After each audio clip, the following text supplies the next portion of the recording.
Halo rekan-rekan semuanya, apa kabar kalian semua? Semoga selalu dalam keadaan sehat walafiat, dilancarkan segala macam urusan dan aktivitasnya.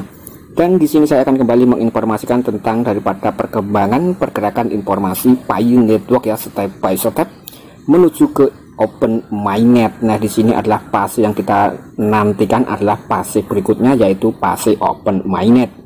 Kemudian di sini saya rasa langkah Pi Network menuju Open Mainnet bisa dikatakan ya cukup lama sekali, meskipun di sini bisa dikatakan tinggal selangkah lagi. Nah, kita sudah berada di Enclosed Mainnet, sudah memasuki semacam event-event hackathon ya. Kemudian seharusnya di sini kita tinggal beberapa langkah saja ya, kita harus memasuki fase berikutnya, yaitu fase Open Mainnet. Kemudian di sini dikutip daripada Pi Network Web3 berkaitan dengan kapan akan terjadi Open Mainnet. Nah, di sini kapan core team akan membuka Open Mainnet akan terjadi pada hari tertentu. Kemudian setelah tugas yang tersisa diselesaikan, disempurnakan dan telah diselesaikan. Jadi ya di sini untuk daripada Open Mainnet tergantung dari core team.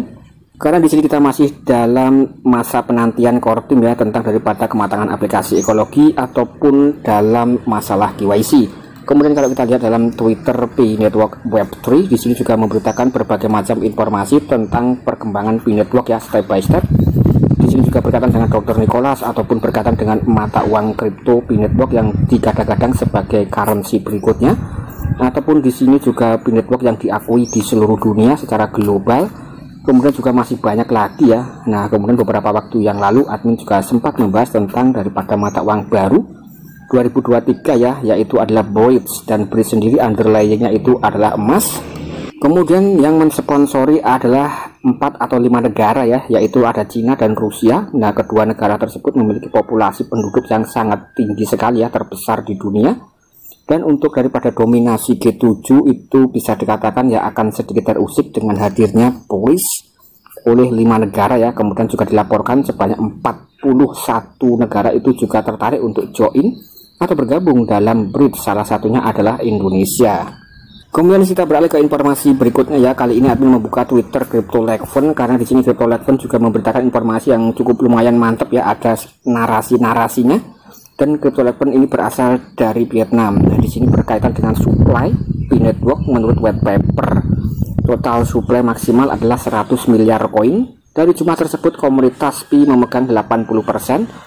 Sedangkan core team memegang 20% ya, atau seperlimanya dari total pasokan Pi yang beredar. Artinya di sini core team itu juga memiliki bagian yang sangat besar sekali ya, yaitu 20%. Kemudian di sini juga disebutkan core team juga menegaskan bahwa jaringan Pi tidak mengalokasikan porsi apapun untuk ICO dan juga tidak terlibat dalam bentuk penggalangan dana komunitas apapun melalui ya penjualan Pi atau semacam perizal ya.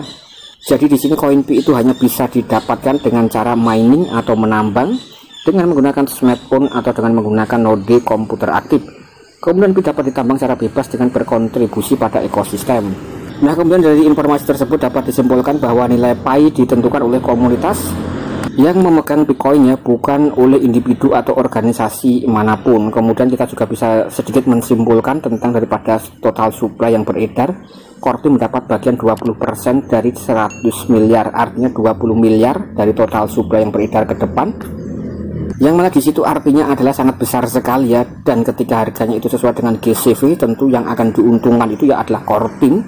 Kalau kita lihat, karena di sini core team memiliki semacam bagian yang cukup tinggi rekan-rekan, yaitu 20%. 20% ini adalah angka yang sangat tinggi sekali ya.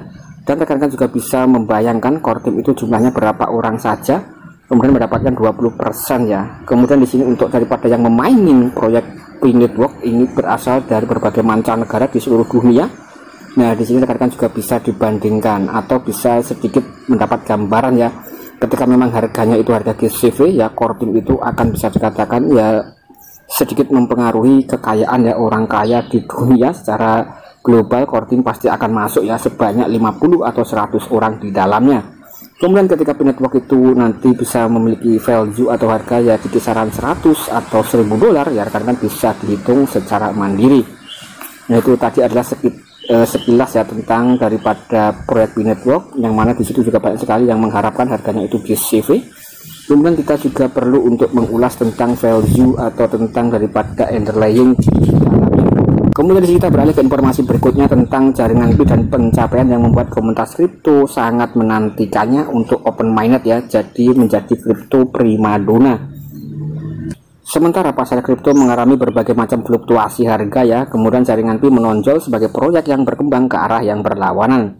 Pi Network menawarkan komunitas yang berkembang pesat sebagaimana dibuktikan lebih dari 50 juta unduhan di Play Store ya, jadi bisa dikatakan ya pionirnya itu lebih dari 50 juta. Angka ini sebanding dengan unduhan di Binance, salah satu bursa kripto terbesar di dunia. Meskipun itu belum terdaftar secara resmi, cryptocurrency Pi telah digunakan untuk pertukaran barang secara luas dan telah mencapai tingkat nilai tertentu. Nah, di sini intinya adalah untuk daripada proyek kripto Pi Network dibandingkan dengan salah satu proyek exchange terbesar di dunia yaitu Binance. Dan untuk Binance sendiri ya, itu sudah diunduh lebih dari 50 juta unduhan. Dan juga di sini untuk Pi Network sendiri masih belum resmi, belum terdaftar di exchange manapun ataupun di Binance. Kemudian ini juga bisa digunakan untuk melakukan perdagangan barter peer to peer dalam fase enclosed mainnet ya. Jadi Pi Network itu memiliki semacam periode mainnet 2 kali. Yang pertama enclosed mainnet atau mainnet tertutup dalam ruang lingkup ekosistem Pi Network itu sendiri atau ruang lingkup komunitas. Kemudian ketika sudah open mainnet, nah disitu itu sudah terbuka firewall dan artinya itu ya bisa dikatakan listing dan bisa digunakan oleh eksternal ya. Jadi yang tidak ikut menambang Pi itu juga bisa mendapatkan koin Pi lewat ya seperti membeli dan lain-lain. Kemudian selama lebih dari 4 tahun pengembangan core team juga telah mengerahkan upaya tanpa henti memanfaatkan setiap peluang untuk menumbuhkan ekosistem jaringan Pi. Buktinya adalah penyelenggaraan 4 hackathon oleh core team bertujuan mengidentifikasi proyek berkualitas tinggi, melayani kebutuhan pionir dan juga mempromosikan kenegaraan ekosistem. Nah, kemudian di sini juga baru-baru ini core team mengumumkan tentang ekosistem testnet antarmuka baru untuk aplikasi testnet dalam Pi browser. Jadi di sini untuk daripada rekan-rekan ketika menonton atau melihat ya daripada aplikasi Pi browser rekan-rekan ya, di situ itu juga ada semacam ekosistem testnet.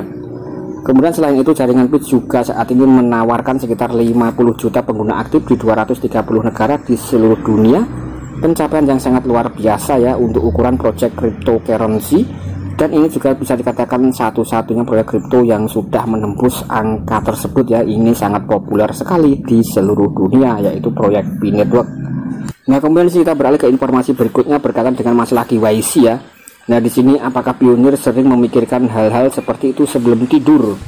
Ini mungkin memang sentimen yang berlaku dan situasi umum di antara pionir terkait dengan open mainnet dan juga KYC.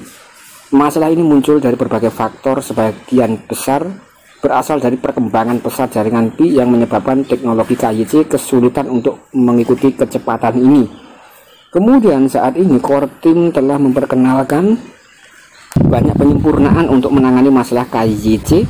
Kemudian semoga di masa mendatang pionir bisa melihat penyelesaian proses KYC yang lebih berhasil ya. Intinya di sini untuk masalah KYC sekali lagi bisa dikatakan masih menjadi momok ya untuk rekan-rekan semuanya yang belum lolos KYC, termasuk admin pribadi di sini juga masih belum lolos KYC, belum memiliki saldo available balance atau saldo mainnet ya. Jadi ya sia-sia saja kalau kita masih belum lolos KYC, itu artinya kita tidak bisa menikmati koin yang kita tambang.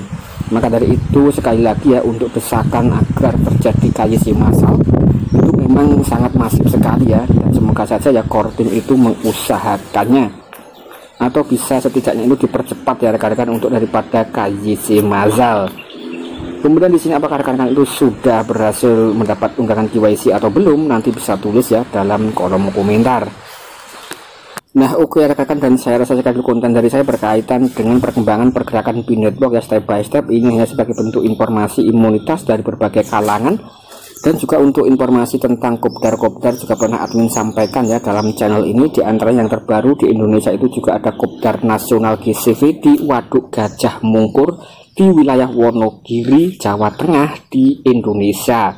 Rekan-rekan nanti juga bisa disimak ya, di situ cukup mantap sekali, langsung disampaikan oleh saudara Bapak Abdullah Rodindi, salah satu ketua KPIG. Nah, jika rekan-rekan suka dengan konten ini silahkan tinggalkan like, komen, dan jangan lupa di-share kepada rekan-rekan yang lainnya. Semoga rekan-rekan bisa beruntung dan mendapatkan cuan. Sekian, terima kasih.